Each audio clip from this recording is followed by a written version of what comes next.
আসসালামু আলাইকুম প্রিয় দর্শক, এই যে দেখেন ডোগায় ডোগায় লাউ ধরছে, ডোগায় ডোগায় ধরছে লাউ, কিন্তু লাউ টিকতেছে না।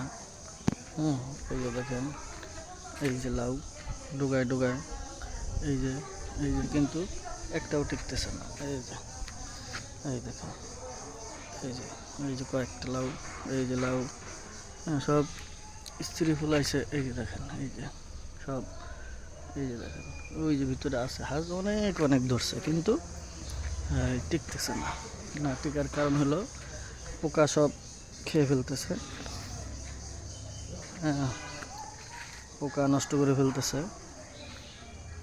এই যে দেখেন, ওই যে ওই যে সব পোকা পোকা নষ্ট করে ফেলতেছে। কেন? এই যে দেখেন, এই যে আরও দেখেন, এই যে লাউ, সব পোকা নষ্ট করে ফেলতেছে। কারণ সময় পাই না, সপ্তাহে একদিন আসি শুক্রবার, তো এই জন্য আর কি ওষুধ দিতে পারি না। এক সপ্তাহ দিলে হয় না, আরও দেওয়া লাগে বেশি। তো সবাই তো যত্ন করবেন, আমি তো যত্ন করতে পারতেছি না।